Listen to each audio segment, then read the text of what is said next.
Assalamualaikum warahmatullahi wabarakatuh.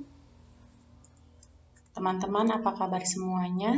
Jumpa lagi dengan Bu Nova di sini. Pada pertemuan kita pada kali ini kita akan membahas tentang anatomi lokasi anestesi. Semoga teman-teman semuanya dalam keadaan sehat dan selalu tetap semangat. Apa sih sebenarnya anestesi itu? Jadi anestesi itu berasal dari bahasa Yunani yang artinya adalah tanpa rasa ya atau tanpa sensasi apapun.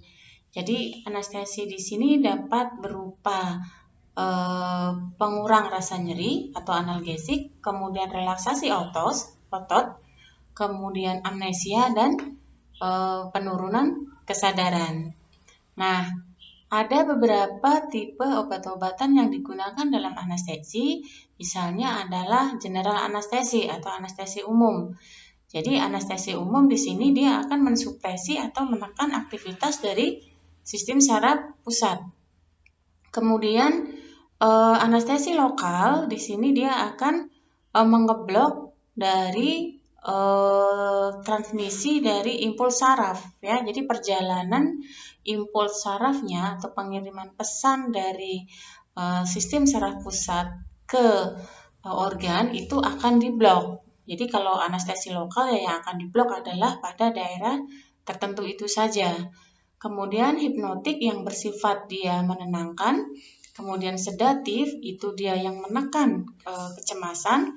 Kemudian ada juga obat-obatan yang mengeblok neuromuskuler ya, dan kemudian dari analgetik itu sendiri ya. Nah, kemudian di sini berikutnya akan kita bahas tentang anestesi lokal. Nah, sama yang akan kita bahas pada sebelumnya ya, sudah Bu Nova sampaikan bahwa intinya anestesi itu adalah metode untuk mengontrol nyeri ya, merupakan suatu pengobatan untuk menurunkan rasa nyeri dan untuk meningkatkan kenyamanan pada pasien. Nah, kalau kita lihat pada gambar di sini, mungkin teman-teman di semester 1 sudah belajar tentang anatomi fisiologi sistem persarafan. Tetapi di sini akan sedikit kita review kembali tentang beberapa tulang spinal ya atau medula spinalis dari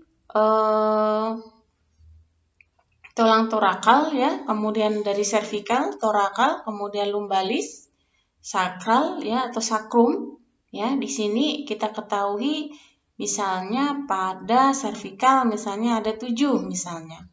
Kemudian torakal yang ada kita blok warna biru itu adalah torakal ya ada 12, kemudian lumbal itu ada 5, sakralis atau sakrum ya ada 5 dan koksigius itu sendiri ada 1 tulangnya, tetapi dia mempunyai 4 ruas ya. Nah, ini sangat penting pada saat anatomi ini sangat penting dan harus kita kuasai pada saat kita akan melakukan anestesi, terutama untuk nanti kita akan bahas pada pertemuan berikutnya tentang anestesi regional ya. Nah, ini diperbesar ya, sama dengan yang tadi. Jadi misalnya segmen servikal ya, itu C5 dia mensyarafi apa ya misalnya. Kemudian C7 dia mungkin mensyarafi tentang jari-jari bagian tengah gitu. Dan lain sebagainya. Kemudian ini contoh bagaimana tingkat segmental pada suatu tindakan surgery atau operasi ya. Misalnya kalau untuk ekstremitas bagian bawah ya. Jadi dia yang akan bekerja adalah torakal 12-nya, misalnya seperti itu. Kemudian bagian pinggul ya atau pinggang, hip ya, itu torakal 10 sampai dengan vagina, uterus dan bladder atau vesika urinaria dan lain sebagainya sampai misalnya pada intraabdomen bawah ya, misalnya pada torakal 6 ya sampai dengan atau intraabdominalnya sampai torakal 4. Nah, kita ketahui bersama bahwa anestesi lokal itu adalah kehilangan sensasi ya pada area tertentu. Yang itu saja ya. Jadi kita misalnya mau melakukan anestesi lokal di daerah gigi ya. Jadi nanti pada saat seseorang yang dicabut gigi atau tindakan apapun kita kemudian lakukan anestesi lokal pada daerah itu, jadi itu disebut dengan anestesi lokal ya. Di sini tanpa mengakibatkan kehilangan kesadaran. Nah, kemudian anestesi lokal ini juga tidak mengakibatkan kerusakan saraf ya, karena dia hanya terletak dilokalisasikan pada area tertentu saja ya. Nah, dia akan mengeblok secara klinik, dia akan mengeblok sensasi rasa nyeri ya, kemudian atau di bagian saraf simpatiknya ya, terutama di bagian impulsnya, yang kemudian dia akan mengakibatkan kehilangan atau pengurangan dari rasa sensori ya ke arah impuls gerak atau motorik ya. Jadi nggak kerasa ya. Jadi misalnya kalau misalnya kita sakit, kita misalnya dilakukan insisi ya atau pembedahan kecil tanpa dilakukan anestesi lokal, kita mungkin bisa teriak ya, kita bisa menyerang. Tetapi karena dilakukan anestesi secara lokal pada area tersebut sehingga akan menghambat pengeblokan pengiriman impuls ke saraf tersebut ya, sehingga tidak bisa melakukan gerakan di area tersebut. Nah, ada beberapa mekanisme teori tentang anestesi lokal ya. Jadi misalnya yang pertama adalah ada teori asetilkolin. Kita ketahui bahwa asetilkolin itu merupakan neurotransmitter yang dibawa oleh sinaps saraf ya. Jadi kalau misalnya itu kita lakukan injeksi atau anestesi lokal, maka asetilkolin itu tidak bisa tertransmisikan ya ke saraf berikutnya ya. Jadi tidak adanya asetilkolin ini akan mengakibatkan terputusnya impuls saraf ya. Terus kemudian teori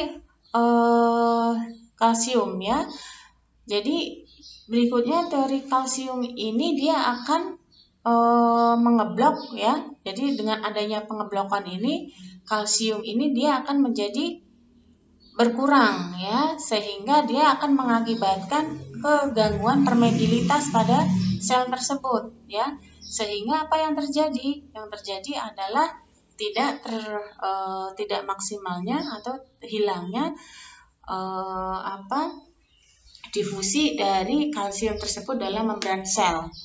Ya, karena kita ketahui bersama di dalam suatu sel itu pasti akan ada pertukaran antara natrium, kalium, kalsium ya. Jadi pada saat injeksi tersebut kita lakukan ya, jadi kalsium itu tidak dapat melakukan difusinya ya, sehingga impuls saraf tidak akan terjadi.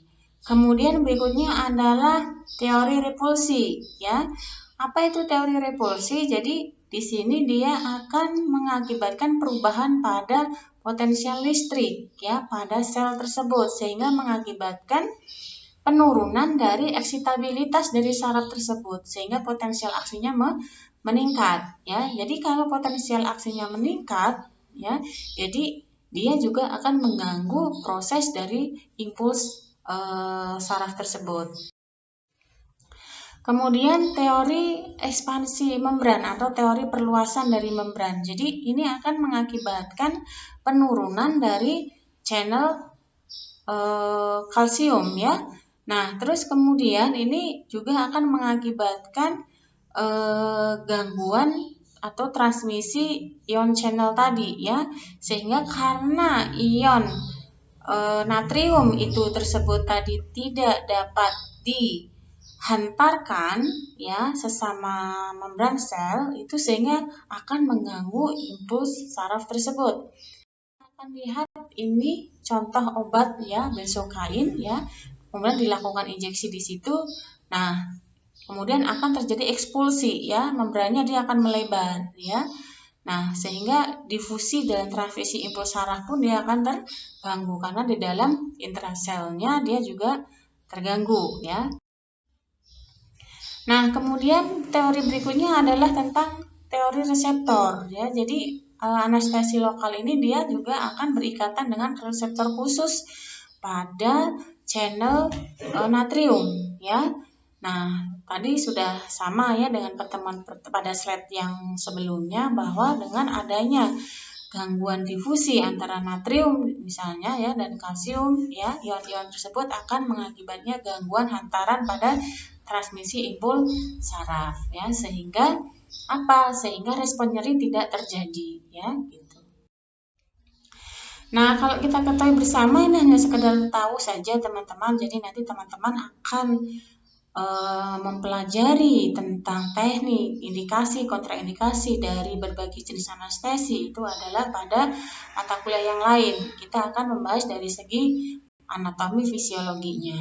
Misalnya yang pertama adalah infiltrasi lokal ya. Jadi pada anestesi lokal, kalau infiltrasi lokal kita bisa lihat gambar di bawah itu misalnya pada injeksi lokal pada gigi misalnya ya. Jadi infiltrasi lokal itu yang akan bekerja adalah di bagian ujung dari saraf ya, ujung saraf. Berbeda dengan area blok ya.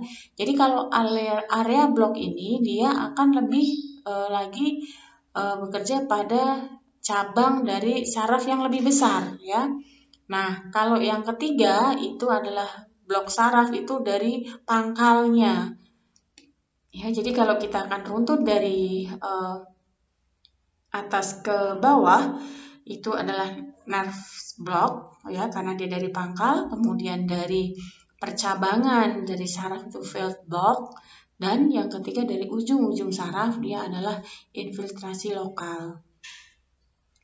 Kemudian bagaimana mekanisme kerja dari anestesi itu intinya adalah tadi sudah kita bahas dari masing-masing teori di depan tadi tentang teori kerja dari anestesi lokal. Intinya adalah dia akan terjadi pengeblokan pada impuls saraf ya pada area tertentu itu sehingga ion-ion tadi itu dia bisa dengan injeksi anestesi itu akan berikatan pada reseptor khusus ya. Nah, kemudian channel natriumnya itu menjadi tidak aktif ya. Jadi karena tidak aktif itu sehingga impuls saraf tidak terjadi, sehingga kalau dilakukan rangsangan nyeri itu juga tidak terjadi nyeri. Terus kemudian urutan dari kehilangan fungsi saraf pada anestesi lokal, misalnya akan terjadi dilatasi pada kulit ya. Jadi termasuk dari pembuluh darah arteri, vena dia akan terjadi dilatasi, kemudian akan terjadi perubahan pada rasa nyeri ya. Kemudian tentu saja sentuhan ya atau tekanan terhadap apapun itu menjadi berkurang. Kemudian penurunan dari fungsi motorik ya. Kemudian perlu kita perhatikan juga